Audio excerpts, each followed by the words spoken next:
Well, welcome everybody. We're glad that you decided to join us today for the PRISM / FMS systems integration.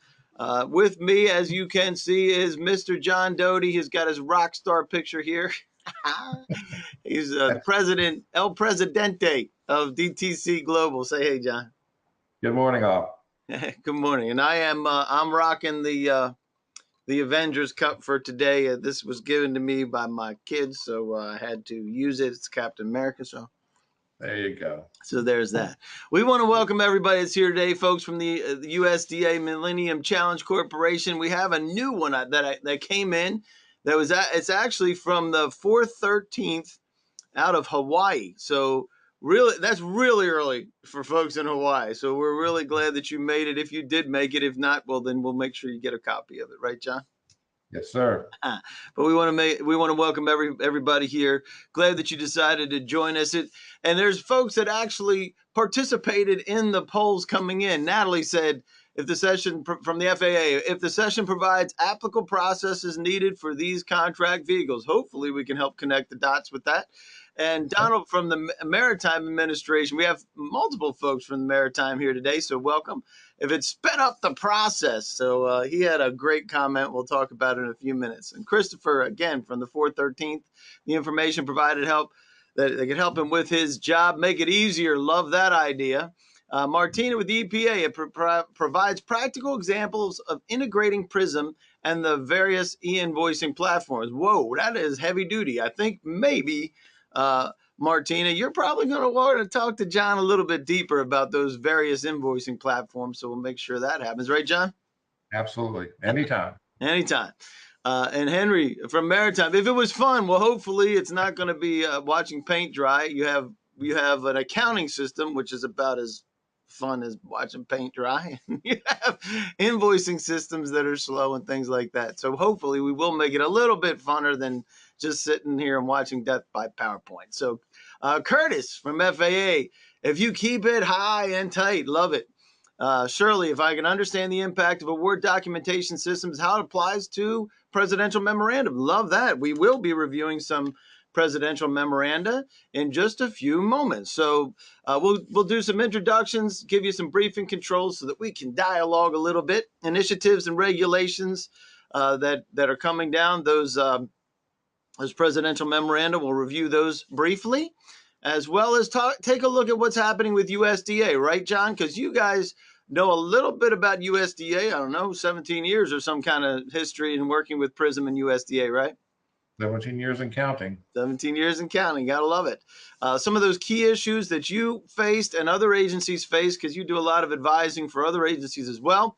We'll get to some Q&A from you guys and hopefully be able to answer some of those and just create the dialogue that's necessary to help you get your job done. Recommended action steps, procurement options, and additional resources as we go. Just to give you high-level controls of this here briefing, you can grab this little bar. It could be on the top, could be on the bottom, could be on the side. But the objective here is grab that bar and you can make, if you like the way that John is dressed today, you can make him really big or you can make him disappear altogether. So there you have it. You can also open that side panel and you will find some handouts. And those handouts will include that OMB memoranda that you were just talking about. The briefing presentation as well as DTC Global capabilities if you want to do that. If you want to take a look at that. And if you'd like to dialogue, you can raise your hand, you can chat a question, or you can even get unmuted. If you dialed in on the phone, this is especially for the folks on the phone. It looks like almost everybody put in their PIN, I think, so far, which is great. So we're glad that you decided to join us with that. And you can also email govsupport@dtcglobal.com if you have any questions at all. If you want to take it on as a sidebar, feel free to do that. That will be there throughout the presentation so that you can get in touch with us. Real quick, this event is not affiliated or endorsed by USDA or any other agency for that matter and is provided to you, the audience, for informational purposes only. All participation in this briefing is voluntary and engagement by you, the government personnel, is not an indication or endorsement or to purchase from John or anybody else. We just want a dialogue, right, John? Indeed. So let's talk a little bit about you and DTC, what you decided to do. You started in 2005 and you're down in Florida, but tell us a little bit about what you do in the federal space and why you are here to talk about PRISM. We are systems integrators focused on Oracle-based platforms in the acquisition, financial, and procurement supply chain communities. And so we support the larger financial applications, contracts management applications, and procurement systems. In particular, for the USDA, we are very focused on their integrated acquisition system, which we'll talk about a little bit more in addition to our interfaces that are tying our COTS applications into our financial management systems in near real time. That is, and it is awesome. And you are a GSA schedule holder, which is great. We are, yes, And we you have something that got submitted that you're waiting for. What would that be? We did. We made our application to the SBA for our 8A certification, and we have our fingers crossed. We're hopeful that should come down very soon. Oh, that'd be great. So, well, congratulations on that. So, for the folks that are here today, let me see if I can get this working. I'll pull it up. And why are you here today? So, are you here because you're in contracting and you use PRISM as a system of record, or your agency has issues with PRISM, looking for help? We're exploring using PRISM, or we have a different system of record and need help, or you want to understand how DTC Global can help integrate your system. So give us well, look at that. Almost everybody. Well, there you go. We got 2/3 people. 2/3 of the people have voted, and it's 50-50 right now so far. So we'll give you another 5 seconds. 4, 3, 2. You can do it. I know you can. 2, 1, and almost got everybody. Almost got everybody. So just about everybody here has PRISM as a system of record, and just about everybody here has an issue. So there you go.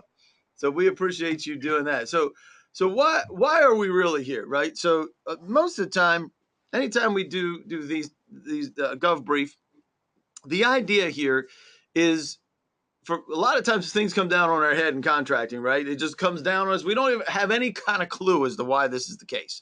So the first things we want to do is just answer that question that, the 2-year-olds ask all the time is why? Why can't I have the cookie, right? So the idea here is the initiatives that are coming down on our heads. M1519 discusses specifically electronic invoicing and being able to get into an integrated award environment. And that's exactly what this integration does if you're for your systems of record, at least in PRISM. And so you have these disparate systems that are all over the place. Sometimes it's sneaker net going back and forth and taking it from here, putting it in over there. Still happens, folks. Still happens. Yes. I talk to folks in IT and management all the time, and it still happens. So developing those and the interfaces and APIs, and then getting to a place where you mitigate the risk of third-party support. So that's M1519. Then you have M1722 talking about government efficiencies. Lots and lots about government efficiencies recently to maximize employee performance. Again, if you have to do this stuff multiple times and touch the records multiple times, that is not effective for anybody that's in the contract processing process. And guess what? There's also times when you have to log in, log out, take all these different systems and pull stuff information and connect it manually. The objective is, again, make that efficient, and doing more with less. Very important nowadays, right? And then M1728 reinforce the efficiency directives and rolls right down into FAR subpart 4.5 with electronic commerce in contracting. So the idea is to drive all of this electronically, so you have to touch it less, right, John? Absolutely. Yeah. And integrate those systems. The overall objective for every agency is integrating these systems, the acquisition systems, so they all work together.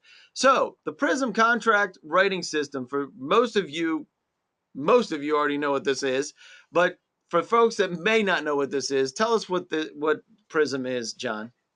Sure. PRISM, rebranded from CompuSearch to Unison now, is their system for managing the contracts from inception into archiving. And so this system provides for 85% of the federal space a means by which agencies are writing their contracts and awarding contracts. And it's one of the largest, or it's well accepted throughout throughout contracting in the agency. 64 agencies, 50,000 federal users that are touching this. It's every day they're touching this, right? Indeed, yeah, it's predominant in the federal space and non-federal space, but anything that's under guidance by directive from FAR or pseudo federal agencies in state and local, those agencies use PRISM as their system of record for their contracts and management of those contracts. And one of the main reasons is compliance with FARs and DFARs, and it does meet the paperless congressional mandates. Again, those mandates coming down on us, and full auditability. And that's the primary reason why it is so pervasive throughout the government. So now, in your instance, in dealing with let's just talk about the USDA, because you have some really great successes, some crazy stories, as a matter of fact, that we've talked about the last time. In fact, I am going to ask you about that crazy story about how you guys handled the movement of that. But Yeah. talk about what USDA uses it for. How many folks are there? Yeah, so the USDA in 2002 developed a concept of an integrated acquisition system, which included everything from procurement of awarded contracts. And so the process would start within PRISM, and the contracts are built and sent and awarded, and then the procurement would happen in its sister system. For us, that was the Oracle E-Business Suite. We started with a lot more users than we have now. Efficiencies within the government perhaps have reduced the license count, but we're about 5,000 plus users of the IS system throughout the US, and we have retained all of our system records since the inception of 2002. The latest releases of the PRISM package in 7.3 include new and upgraded e-storage systems, and so we are deploying that now to agencies within the USDA to allow contracting officers to build out work groups and share documents electronically, as opposed to, as you refer to, the SecretNet and the file cabinet approach of contracts. And paperless systems are now a big push for the government, and we are seeing to that as part of our deployments this summer and this fall. Excellent, excellent. And everybody starts with a requirement. So the requirement is we need the system to talk to the financial management system flat out. If it's not talking correctly, obviously you have all kind of fallout, and we do see some of that with these types of integrations where all the communication doesn't happen and it doesn't happen properly. So there's a need for the acquisition system to talk to the financial management system. So what did you came up with? And this is a product specific piece that really made sense for USDA. It doesn't have to be this, right? No, it doesn't. But we leveraged in place IBM's MQ product for our messaging transport system, and that allowed us to have a very reliable, near real time, almost instantaneous transactions to and from the financial systems for obligating and deobligating funds. And so we moved the government away from a batch-moded process where obligations and funds weren't available to the COs or the buyers for 24 hours. And we took that and made it into a real-time system using MQ as that transport system. So, and there's multiple licenses that are associated with, but you mentioned this CompuSearch PRISM and then Oracle EBS. What is EBS again? Oracle E-Business Suite is the actual procurement process of the acquisition strategy. So from the PRISM side, the contracts are built and awarded, then the services are procured through the Oracle EBS. And the EBS system is what manages the financial interface to the Treasury system for allocation, deallocation, or deobligation of funding. At the time we built the system for the USDA in 02 and 05 through 05, CompuSearch PRISM didn't have the procurement aspects built into it, and so we used two COT systems, again, the Oracle E-Business Suite with an interface to the CompuSearch PRISM systems.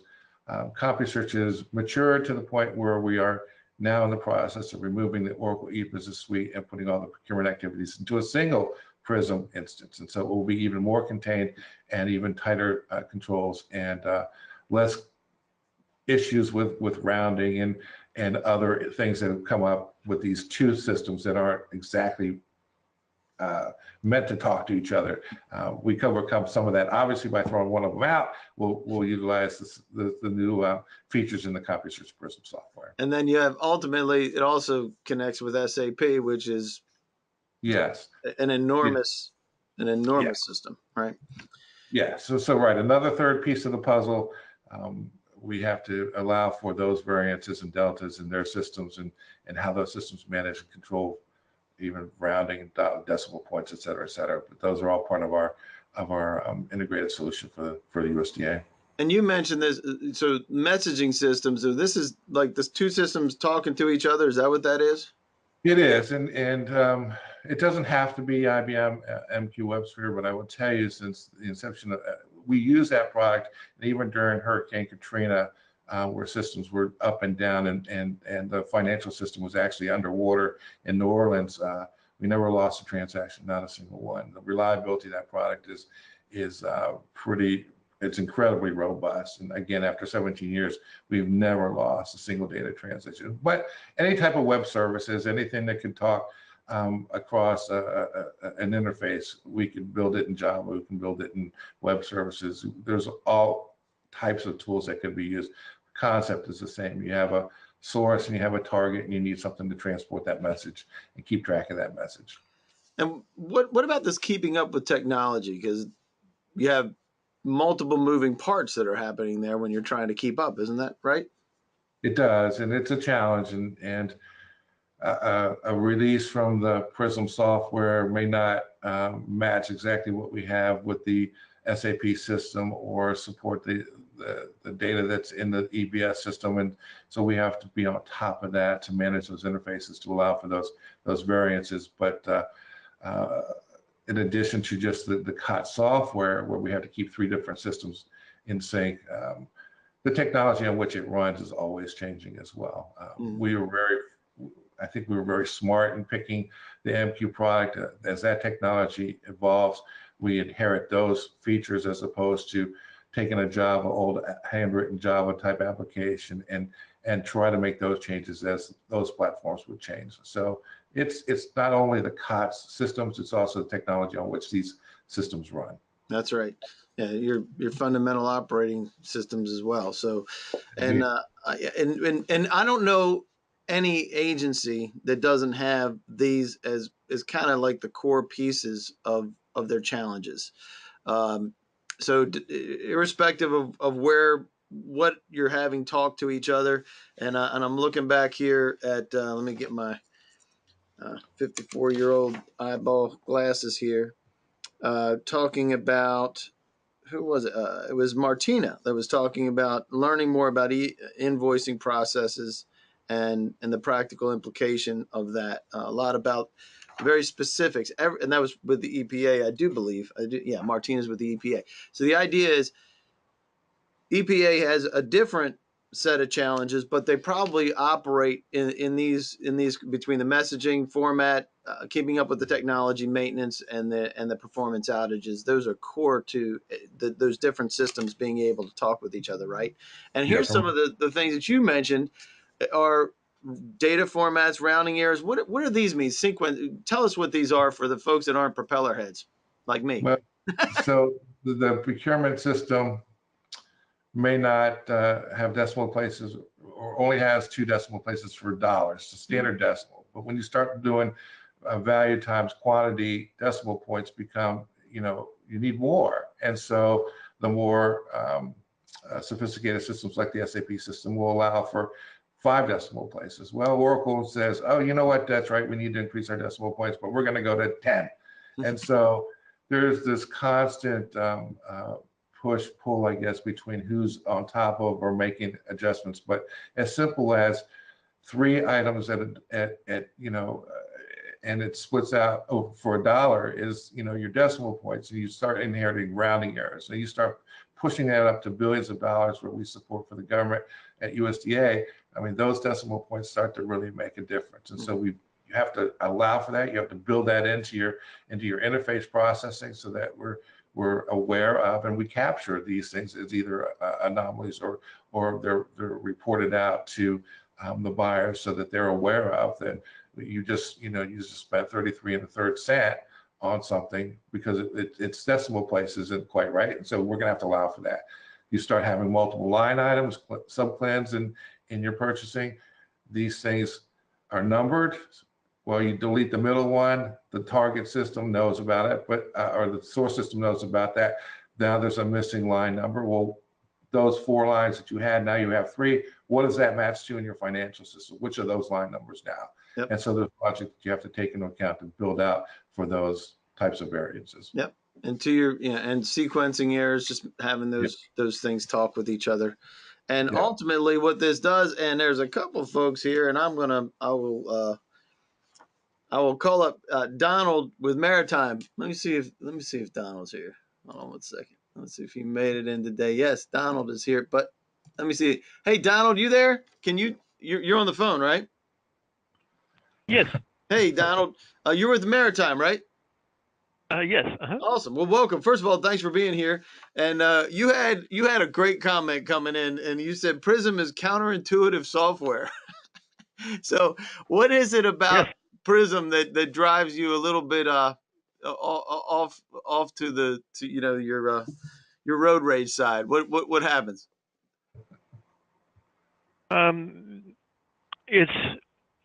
It seems to be overly process intense, I guess and so that the steps aren't logical. Yeah. After 17 years supporting this product for the USDA and supporting other clients, we get it. We understand those processes and what's important from an integration or integrator's standpoint is that we understand that we help our user communities to move past that or to build validations or custom workflows that will actually make that process a little more specific to the agencies. And that is one of our big challenges. Within ag, there are 17 separate agencies with 17 different policy divisions, if not more, all doing business a little bit differently. And so we are aware and we have to make allowances for and build as much as we can to the customer specific agency requirements. So so to your point, being able to speed up that process to take some of the steps out potentially by that, and so we'll definitely continue that conversation. Do you have any other questions about how for John while I have you open?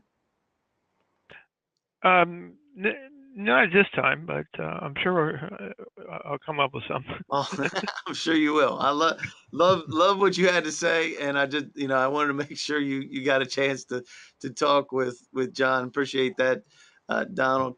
And if anybody else would like to throw in, you can do that as well. We will get to some questions in just a minute, but again, the impact on folks like Don was just talking about, glitches, challenges, that's not even on there. The impact on users is just the process itself, right? So the idea is how to improve this so that it improves your workflow, and there are ways to do that, right, John?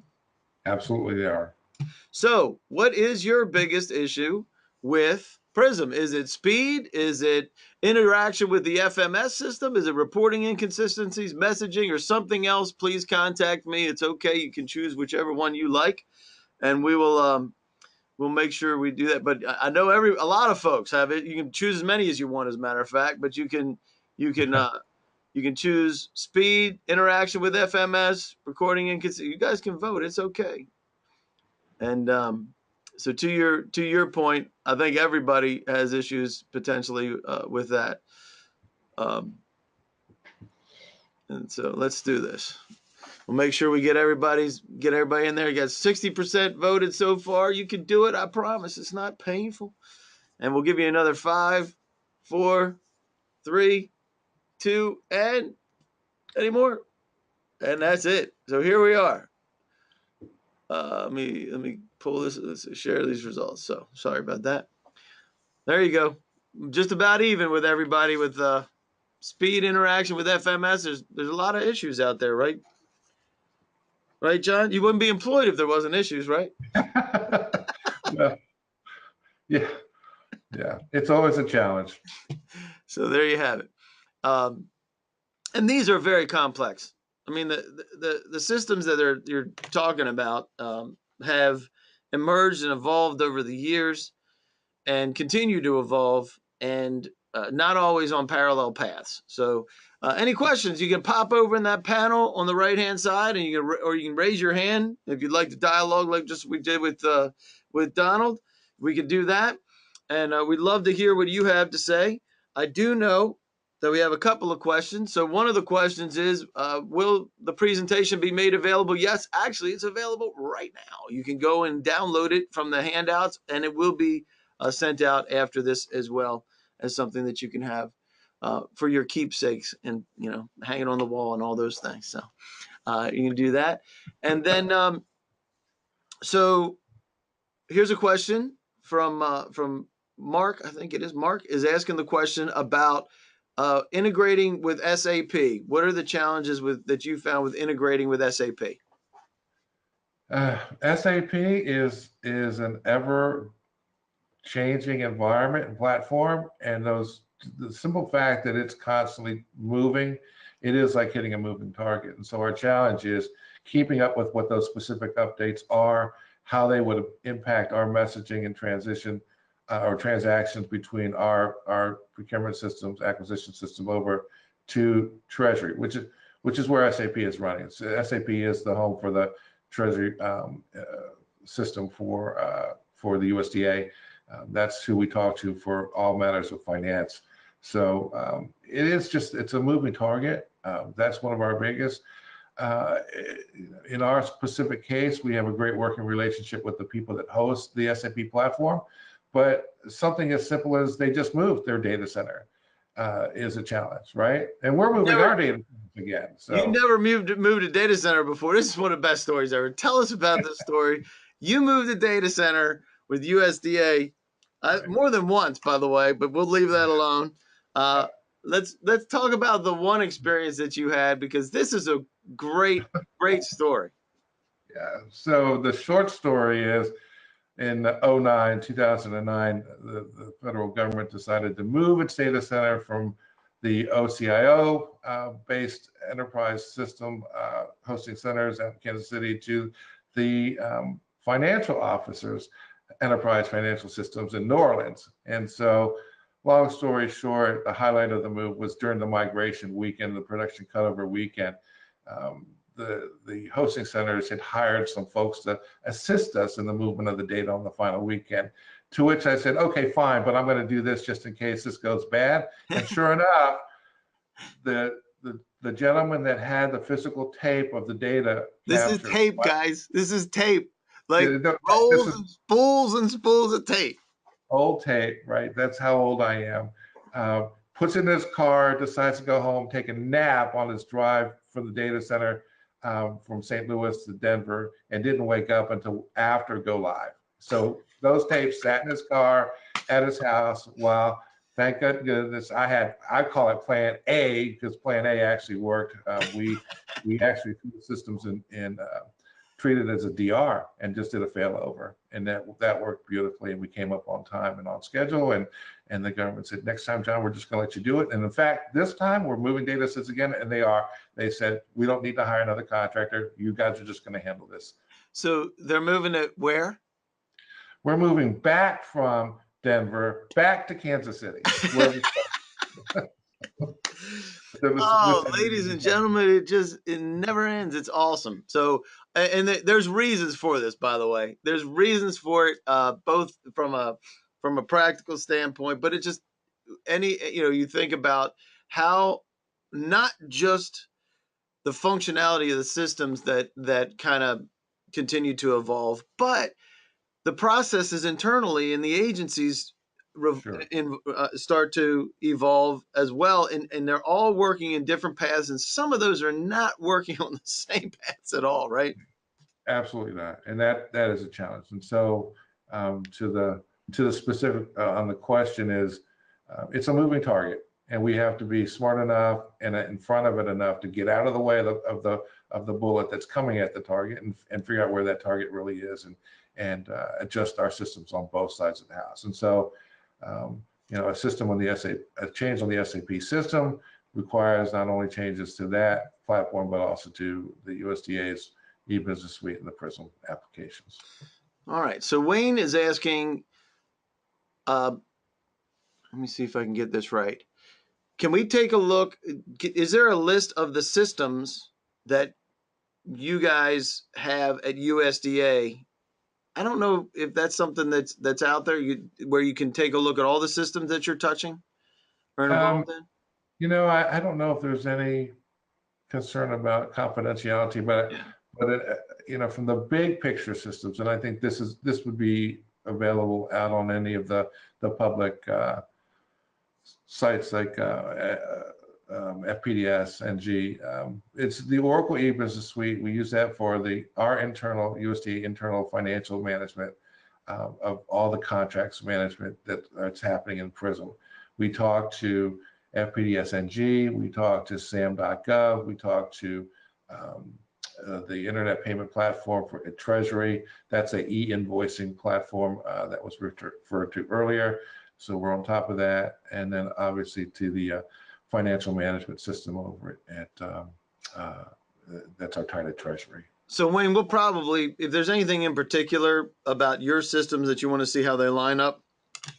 Yeah, there are lots of other integrated APIs that we use for all kinds of data transition and transfer.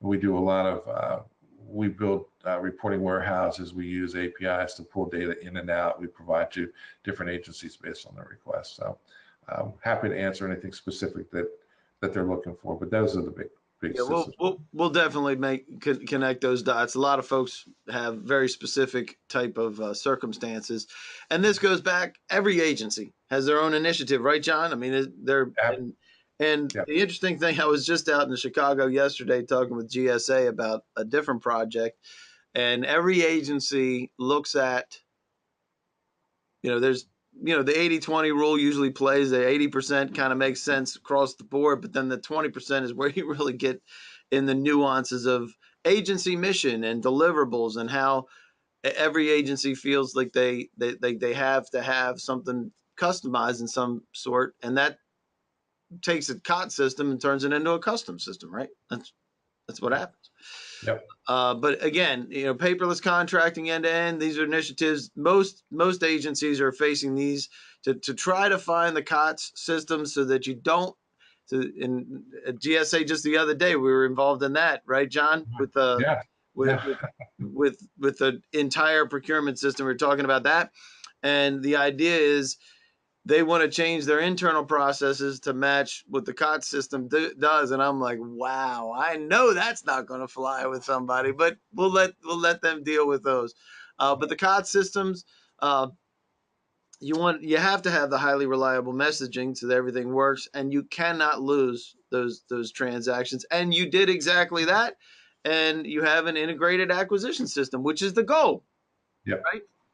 Yep. Very proud of that work. Yep. So a lot of work is done. And so when do you guys expect that you're going to have something for that you have a requirement for a PRISM requirement? It could be just some changes. You could have help desk issues. You could have any type of integrative issues here. But let us know what you're thinking about when you're going to have a requirement for an upgrade or an update or whatever it is you need to do. So let us know what you got. And I only have a couple of people voted so far, but we do want to get your insight on this.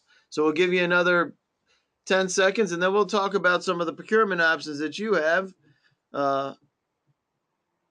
for DTC if you'd like to get in touch with DTC. So with that, we're going to 5 seconds. Come on, 5, 4, 3. You can do it. 2, 1, and boom. So here we go. 50-50. It's 50-50. 50% now and 50% in Q4. We appreciate that. We'll make sure that if there's anything you need immediately, we'll get in touch. And in fact, here's the information for you, Mr. DTC Global President John Doty, that you have you're a Hispanic-owned small business, and that's why you have the 8A pending, which is great. You've been around for a while, though. It's not like you just started yesterday. You've been working in this world for over 17 years, right? Yeah, for the government services side, yes, for 17 years. I've been in the Oracle platform arena since the mid 80s. So again, giving away a little bit of my age, but that's what we do, and we do it well for agriculture and other agencies, and we look for the opportunity to do it well for the folks on the webinar. Absolutely, you got it. And if you need it, it depends on how you purchase. Obviously, GSA scheduling can do that, but also through partners on SOUP, Service Disabled, Woman Owned, and your 8A is pending. But if not, if you need an 8A, if it has to be 8A, you have partners right now you're working with, right? We're already working with 8A firms. Yes, sir.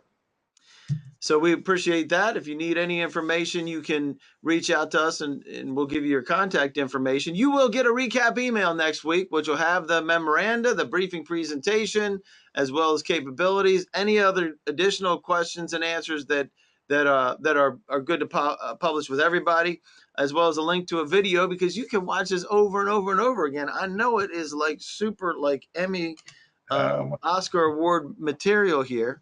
So you can certainly do that. And with that, we would just want to thank you for joining us. Here's John's information. You can reach out to John anytime, right, John? Anytime. And you take calls. You were just talking folks with DHS the other day about some of their systems where you're just bouncing around ideas. It doesn't have to be concrete. It can just be identifying issues that each agency has in their own way.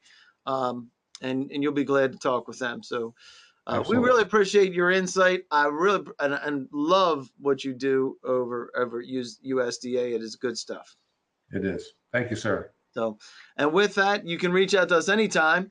And we're going to let you go and go Avengers, I guess is what it is. We do have the NFL draft on Thursday night. But other than that, we're in good shape. Go enjoy the day. If you're around D.C. today, wow, it is a great day. So get out and have some fun. Have some fun. All right. Thanks, John. Appreciate it. See you guys. Thank you.